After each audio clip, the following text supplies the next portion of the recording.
Welcome to Miss V, the Storyteller podcast. You guys know I only bring you the best. You know, I search and I look out and I have meet and greets with people, and I only bring the best to my show.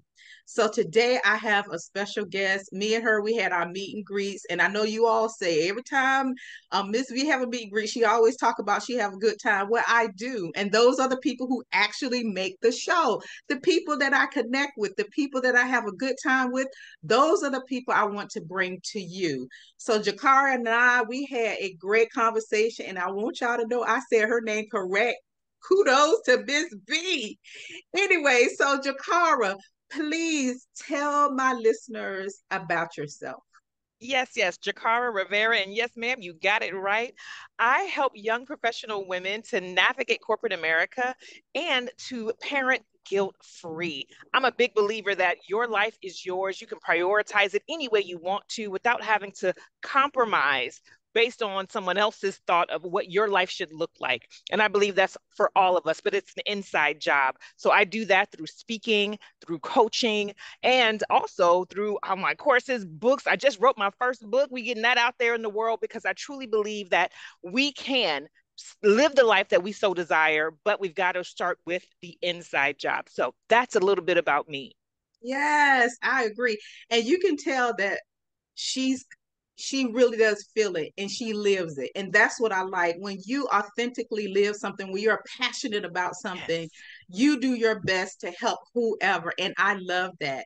And so because I am a passionate storyteller and I believe that stories connect us and they bring us together, Jacara is going to share a story to us. So Jacara, tell us, what story are you going to share with us today? Yes, the story that's on my heart is a coming of age story. It's an overcoming story, and I believe we all are overcomers. At a young age, I never knew a stranger. I could chit chat and talk to anybody. We in the grocery store in a little buggy. My mom would say I'd lean over and just start talking to the person beside me. She used to hate that, by the way. But I knew that from then on, I was just a people person. But I knew that my mom instilled in me a sense of you can be whatever it is you want to be. So around the age of 13 or 14, I had in my mind that I wanted to be the first Black female CFO of a major corporation. Y'all, I love money. I love finances. I love Listen, everything about that money, honey. I love it. So much so before visualization was a big thing, I could see myself with a black power suit, a black briefcase. I had a French roll, y'all. Y'all know the French rolls was hot. Woo, Ah, I can see it. yes. And I would keep that in mind. So during school, I kept my grades up. I joined every organization that helped me learn about business and business acumen and how to act in certain situations. And I was so gung ho on going to college, and I knew that was my dream. Y'all, 15, 16 hit. Let me tell you, coming of age, I grew up in a very loving family. Not everyone can say that, but I had two parents who loved me, who said that they loved me and cared about me and kept us safe and stable. But man, them little boys, I don't know why I felt like I just needed to get some affirmation and some confirmation from them that they like me too. Mm-hmm. Round 16, found such a young man who was willing to share his love with me. And so the pivotal question, and I share with my young teenage girls, don't fall for this. Oh, He that's would right. ask me, this young man would say, if you loved me, you would share yourself with me. I'm like, listen, I don't love you that much, and I know what I'm worth. But then he said the next thing, or what you scared? Child pride. Pride comes Yeah. before the fall. And I Mm-hmm. fell, y'all, fell all the way in. Listen, found out a few weeks from there, I was pregnant.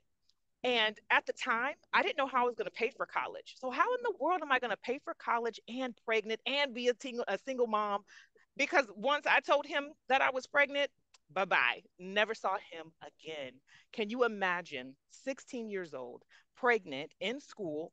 And I shared that with my guidance counselor, and they said, well, no worries. We'll put you in a pregnant class. That's what we called it. So, for girls who were pregnant or just had a baby, their goal was to get you to finish the school year out Yeah. and probably go to night school. There was no sense of trying to graduate and go on to college. That was not their dream for me. I fell into another trap to believe that about myself. Y'all, I fell into depression, deep Mm-hmm. depression. I cried every night.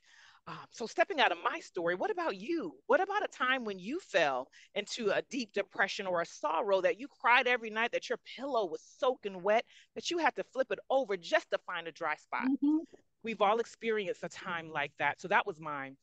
I wrote my mom a letter at the time and said, "Mom, I know I've disappointed you. I know that this is a God-fearing family, and I've disappointed you because now this is an outward thing that other people can see that I've done." So I sat in shame and disbelief and discontent and depression. And it was a few days later, my mom wrote me a letter back. She said, "Baby girl, there is nothing that you can do that would stop me from loving you." Wow. In the letter, she goes on to remind me that I'm forgiven, that I'm loved, that I am a high priestess, that I'm all these things. And she just reminded me and built me back up to believe that I can do it too. So I had to believe in her belief in me to get that dream back of being a CFO. Y'all, I went on and graduated high school with honors, got Yes. my bachelor's in finance and a master's in business administration. Been going strong in a corporate career for the last 20 years. Not the CFO just yet, y'all, but I'm right there. I'm I know moving that's on up, right. okay? Yes. So, with that said, I know that sometimes decisions come to us and we don't always make the right choice, but our past does not determine our destiny. That we can choose right now that today is my moment of power, my, my point of power, that I can make a decision to change the future. It was because of my mom's belief in me. And I pray that people who don't have that, I want to be that conduit for you so that you can believe in yourself and trust that your best is yet to come. I love that story. I love it. You persevere, and I love the fact that your mom had your back. And it's amazing how we think. We think we disappointed. It's our mind plays so many tricks on Yes. us, especially at a young age of 16, telling us she's going to be mad. They're going to hate me. Yeah. They're this and they're that. And then they do the complete opposite of what we think. That is so encouraging. That will bring you out of anything, just knowing that your parents had your back. Yes. Well, my story is a little bit different. My story is of the opposite. Mm.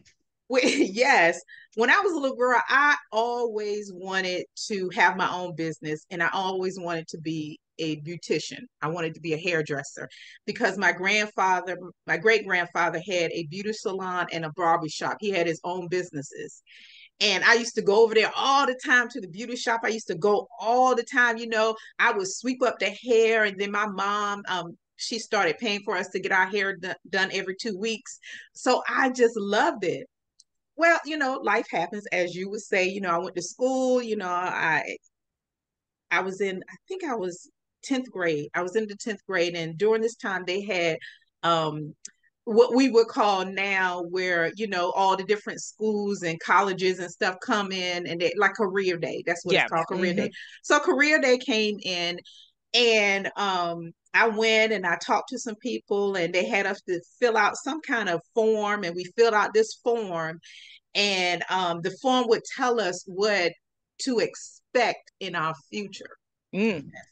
So this form came back, and it said that I will only make it to what's those schools? The trade school or tech Trade school. school, a 2-year trade school. It's like, what? Hmm. But what I didn't know was I had applied for a school for cosmetology. And when I got that report back, I was so disappointed. I was like, this doesn't make sense, because I filled it out. But I'll be 100 with you. It had a lot to do with the color of our skin. We didn't Hmm. get, and I'm not saying that the school did it on purpose, but I'm just saying during that time, Hmm. that is what The happened. expectations were that. Hmm. Ex- exactly. And they wanted to put it in our heads that is all that we can do. Well, let's just continue with the story. So I went and I fill out the application to go to cosmetology school, and was accepted. And one of the key things to being accepted there is that you had to have great attendance. And I Hmm. had perfect attendance because if you got a real black mama, you going to school. Period. Sick or Point not, you better blank. get up there, Even get if your you got a band-aid. Yes. yes, you got a cramp, take some pills. Go on to school. You got a headache, take some aspirin, but you going to school. So I had great attendance. I got in, and when I graduated from high school, I had my cosmetology license, which Awesome. I thought was amazing, great. Yeah. Well, I didn't want to go to college right away because I had my license and I was excited. I wanted to go out there and just start doing hair. My dad told me if I didn't go to college right out of high school, that he was not going to pay for me to go to. Uh-oh. So I decided to go and work. And that's what Ah. I did. I started working doing hair. But when um, God blessed my hands and I became very good, very fast, and had a huge clientele. But one day I was blow drying someone's hair and my right arm went out on me. And that was because I was working so much. And I had to go to the bathroom and pray and shake that thing off so I could finish this lady's hair. And it made me think, it said, do you see yourself 35, 40, 50, still standing up, blow drying and cutting hair? And I had to do like a self-talk. And I was like, Mm-hmm. nope. So I applied for college. I went back to school, paid for it myself. And my first degree was in education to be a teacher. Then I went back and got my business degree. Okay. Yes, I did. Despite my dad not paying for school, despite the school telling me that I will only go to a trade school, Mm-hmm. I decided that was not going to That's right. happen. And that is my story. So you can Yes. see that even if you have parents that support you or not, you can still make it. Yes. So, Jacara, when you got that, what made you decide to write the letter? That's what I want to know. What made you Mm. say at a 16 years old, 16-year-old to go sit down and say, I'm pregnant. Let me write my mama a letter. Who does that? So please tell us what made you do it. Honestly, the my communication was I could not communicate because I felt Okay. like in my own mind I was the worst person ever. I had embarrassed my family. I had disappointed everyone around me because again, I had this dream and everybody knew who I wanted, what I wanted to do, what I wanted to be, and I felt like I had let everyone down, Mm-hmm. myself, my family, my friend, everyone. So the letter for me to write to my mom was more about, it was really a pity. It was really what, well, I'm so bad. I'm terrible. I know I am. I know that I'm not worthy of your love. And it was just a boo hoo hoo, just so she know, because I couldn't communicate the fact that I felt so bad. So I needed her to know that I felt bad. I needed Okay. her to know that I know that you're not happy with me and you're going to kick me out and I just wanted her to know that I already know, do what you got to do. I'm the worst person in the world. That was the intention of the letter, was to give her the okay to hate me more than I hated myself. That really, Oh, if you get down to it, that was what I was just wanting her to know that I understood how terrible of a person I was. But the letter back, that was most unexpected. wow. And I have that letter to this day. I should have put it up. Yeah. I'm going to show you to this day. I have that letter because it brings Yes. so much life to me to be reminded that we have to get out of our own head sometimes. When we find ourselves deep in those, though I call it the cycle of depression, because sometimes it's like a spiral, you're going down. You've got to reach back up to any and everybody so they can help Yes. pull you back out. Because sometimes we can't do it ourselves. We can't see the bigger picture. We only see what we've done wrong, or we feel the guilt and shame, and we've got to have bring that light back in. So unbeknownst to me, that letter was a lift me back out, pretty please, but at the time it was just a just hate me now. Oh, Unfortunately. Mm-hmm. you know what's so sad? That's exactly what we do to ourselves, especially women and young girls, Yes. because and now I'm not a boy, so I can't speak for you guys out there. I can only speak from a woman. But sometimes we just need so much from other people to validate us, especially when we're younger. Mm-hmm. And it also, when I listen to your story, it also helps me to understand the power of words, even though it was a written word, just like our Mm-hmm. Bible is a written word. It has so much power. And if you would just take the time to actually Yes. just read it and absorb what it's saying, when you read Yes. your mom's letter, you read the words, you absorbed it, and you Yes. accepted it. You said, Mm-hmm. yes, my mama loves me regardless if I messed up or not. Do Mm-hmm. you think that letter kind of pushed you into becoming who you are today? Or was it a combination of things, Mm-hmm. because sometimes it's just one motivating thing. Like for Yeah. me, I was determined, to be honest with you all, and my dad ever listens to this, he will find this out. I was determined to prove him wrong. Yeah. I was like, that's all right. You don't have to pay for me to go to college. I will figure it out when I am Mm-hmm. ready. And my thinking was, even at that young age, I didn't want to waste money. And I Mm-hmm. knew mentally, because my story, my backstory is I didn't talk. I was very shy, introvert, bullied, and all that stuff because Mm. I didn't talk. And even through high school. So going to college, I was scared to death. I'm like, the way I've been treated back here, and now I'm going in here with, no, I'm not doing that. So Right. I wanted to take that time off, but I was gonna prove him wrong. So Yeah. and that pushed me to prove him wrong. So the letter, was it just a letter, or some other things that said, you know what I'm gonna do? I'm gonna go out there and help the world to be better. Mm. So the letter was the start because Okay. I believe that it was her belief in me. Because if Okay. I had to do it on my own, I wasn't going to be able to do it because I just felt, like I said, down and out. Like, how can I help someone when I've messed up so bad? How can a messed up person help other people? Right. But that was the catalyst. Once I knew that it was possible and that letter made it possible, I had to prove other people wrong because at the Hmm. school, they didn't believe. They said, look to your left, look to your right, that one of these persons are going to be with you by the end of the school year. And it was almost an expectation that we were not going to graduate high school, period. So Yes. there was others that I had to fight against, but I knew that it had to be based on what I wanted, just like you said. So I believe that it's in the idea of making that first decision. I Hmm. decided that I do want to graduate. I decided that I've got to be surrounded by other people who are on that same mission. So that pregnant class that we were in, I stopped going.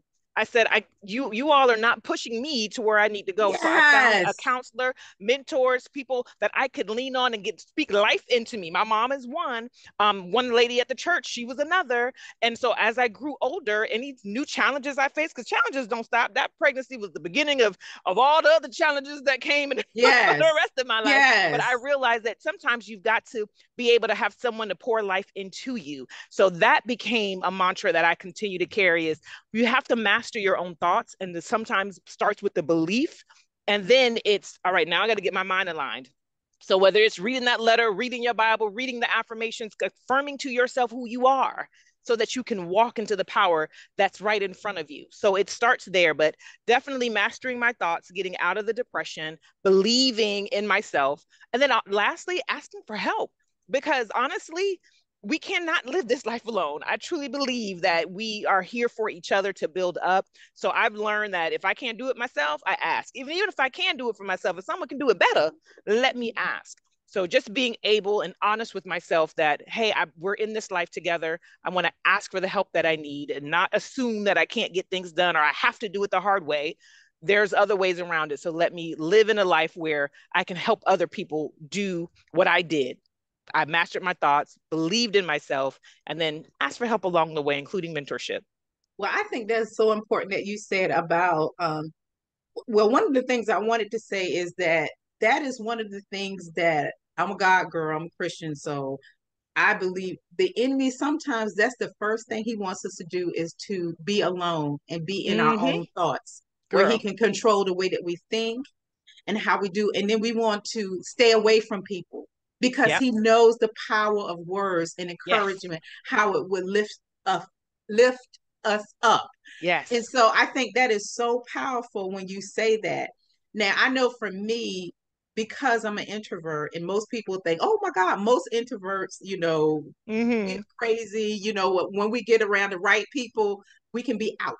But I'm an introvert for the most part. So it's comfortable for me to stay, to Mm-hmm. be by myself, to be quiet. I don't have to always have people around. I don't always have to, which in a way can be a negative for me, because when things don't go right in my world, I'm Mm-hmm. comfortable being by myself. And that is the time where I need to reach out Yes. and say, okay, I'm in one of these things, one of these spots, and I need to get out of it. And I thank God for friends, God putting people in my life that Yep. can read me, that can Yep. Come tell, and okay, check on you like, whoa, mm-mm. wait. Yes, and that is so important, whether it be a counselor, a Mm-hmm. mentor, any of those people. you just need to get out. So if you're listening Yes, out there to Jacara and Miss V, listen to me. Don't sit there. Don't suffer in that's silence and right. sit there by yourself. Call a friend. Yes. Call a friend. We can call a friend, somebody, and Right. just talk to them. Even sometimes sometimes you're embarrassed and you don't want to talk to somebody. Hmm. That's why you have guidance counselors. That's why you have other people. Yeah. Hotlines. Talk Yeah. to someone. Therapist. Yep, you got it. All of that. What I wanted to say to you, for that person that's listening out there, let's say this was one of those places where you can call in and that person wants to talk to you, and Hmm. because they don't know you, and they can was like, I can talk to her because she don't know me and I don't have to worry about her telling my business, and I come to you, what is the first thing that you would tell me? I'm depressed, I've I don't feel worthy, Mm. and I just don't think I can go on. What would be something what advice, or what would you tell me on the phone? What would you say to me? Yeah. The idea is to get out of that headspace of I'm not worthy. So I typically take people back right before it. Like what happened? Where were you before this happened to you? Before this depression hit, before this setback hit you, what were the things in your life you wanted? What were you going for? What were your goals? And typically there's something that happened that took us down that spiral, right? That knocked us off our feet, that set us back. So being reminded, helping people to remind themselves of where it is they really want to be. And for those who hadn't really discovered that, they're like, I feel lost. I feel that I'm just wandering the world.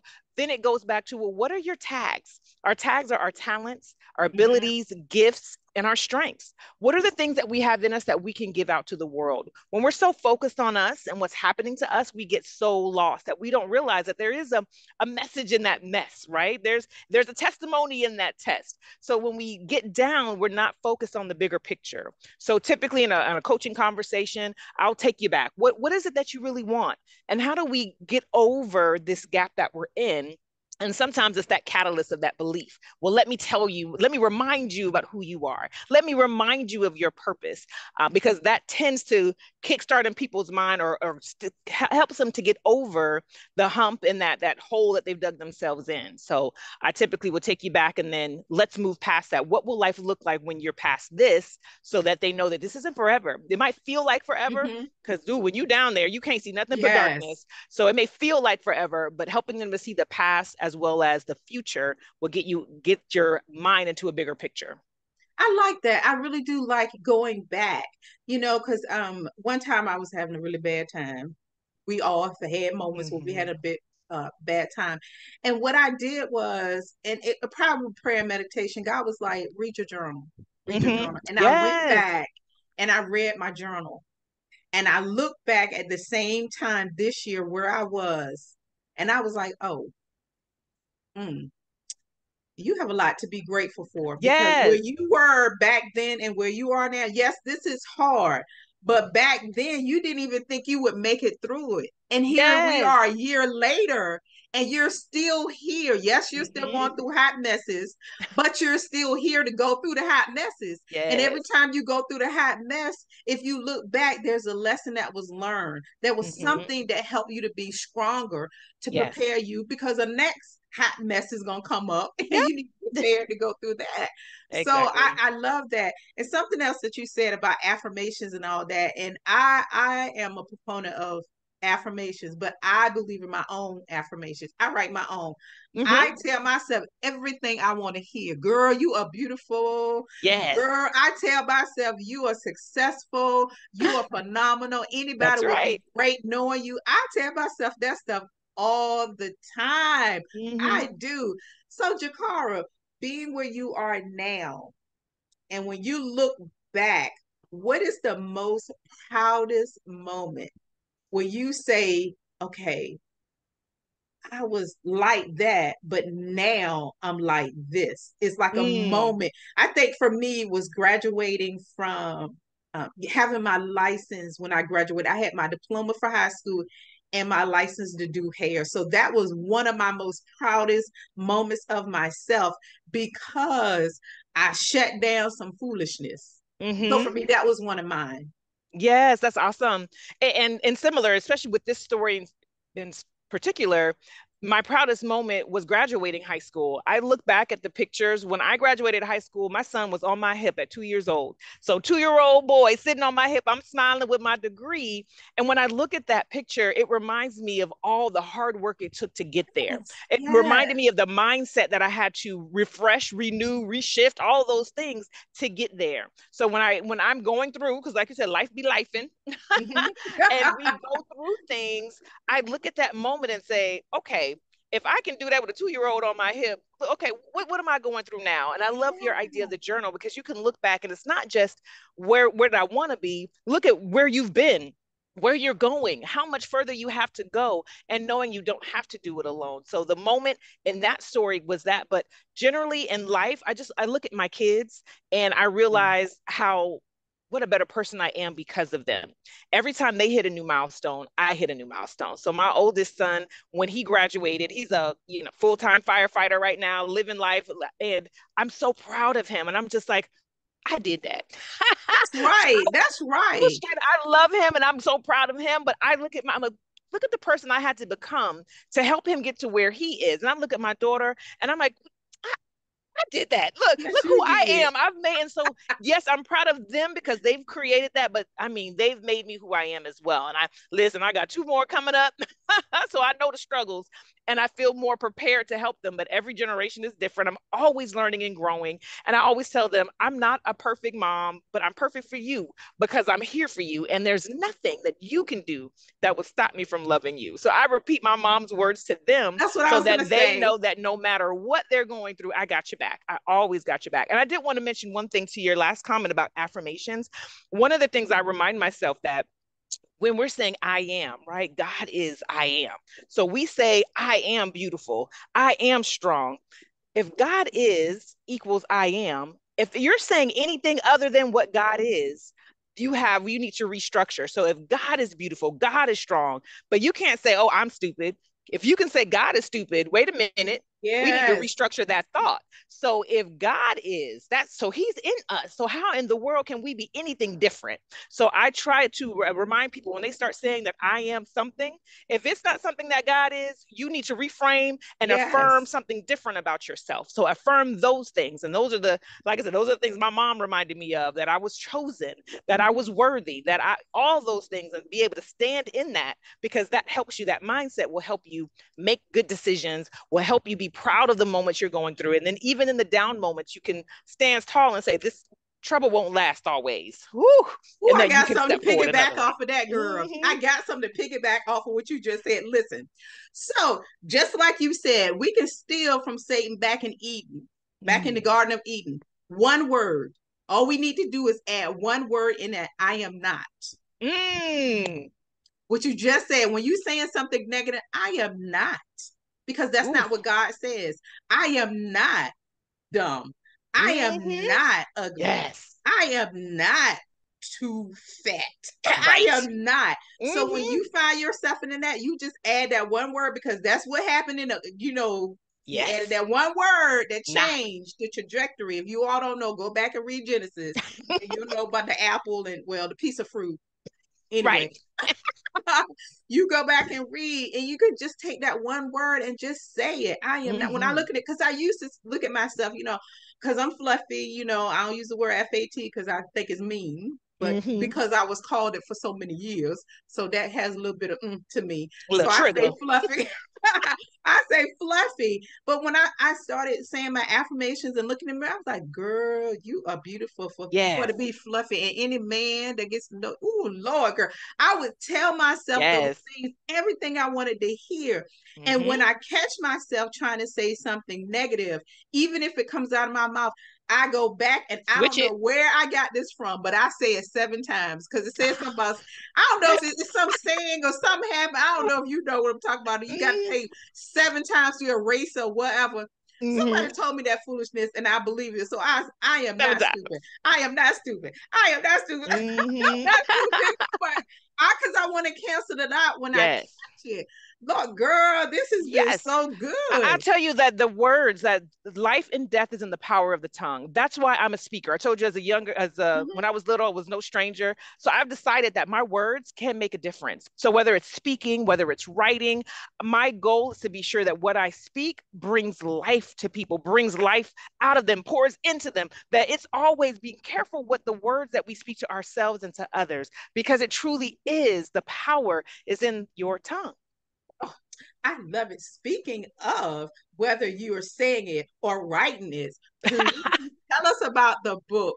You all know we had our meet and greet, so I knew about this. So, Jacar, please tell us about your book and anything else that you're going on, just in case someone's out there, they're listening and they're like, I like her. I want to get in touch with her. I need her to come and talk to my girls. I Yes. need her to help me. So, tell us Yes. where we can find you and especially about the book that she just wrote. You guys were so proud of Yes. her. Yes, I tell you. So the book is The Leadership Trifecta. Let me get that up here on the screen. Oh, Oh. it's blurry. You got to bring it back. Oh, here you go. We You got to gonna bring work it it. back. We gonna keep working it. The There leadership it is. trifecta. Woo! Listen, it's at the printers right now. And so I'll give you a link to how to pre-order that. So the book is about this, it's really a guide for successful women so that they can build their resilience, courage, and confidence so they can balance their self, their work, and their home. The idea, again, as I mentioned earlier on, is I want you, it's an inside work to give you the strategies that you need to be able to balance it all. Whether you call it balance, integration, flow, whatever you want to call it is your life. And I want you to lead it in the way that you decide. So the leadership trifecta is being able to lead those three aspects of your life: self, work, and home in a way that's authentic and perfect for you. So that's what the book is about. So I never, ever, ever go anywhere without a free gift. You can connect with me by going to buildyourconfidenceguide.com. That link is give you a quick download on how to build that confidence that you need to set your boundaries so you can tell other people this is what I want out of my life and this is what I need to where you can help me with that, right? So you can build the courage to take the next step in whatever it is to be the best version of yourself, whether it's an educational goal or whether a career or family goal. Sometimes we just need the courage to start and to try. So buildyourconfidenceguide.com will give you access to that download, give you access to the book, and get you access to me. And you can find me on LinkedIn and Facebook, Instagram by going to Jacara Rivera. I'd love to connect, build, and grow. As I tell folks, we're in this journey together because as Yes. I continue through different seasons of life, I'm learning and sharing new things. So I'd love to continue the conversation for sure. Well, thank you so much. You have been a jewel. I'm telling you, if there are so many nuggets in this interview, you guys, and I hope you got it. If you didn't, go back and re-listen to it because there are lots of nuggets in there. I'll make sure that everything is in the notes so that you can just click and you'll be able to get access to her. And Jacara, thank you so much for being here. Thank you for being such a bright light and for just helping us, especially, through your story of how you overcame and being a teen mom. I think that is so incredibly awesome for those people out there that may be in your shoes. So thank you for being such a light for us. So thank you. Mhm. Yes, yes. Thank you. Take care.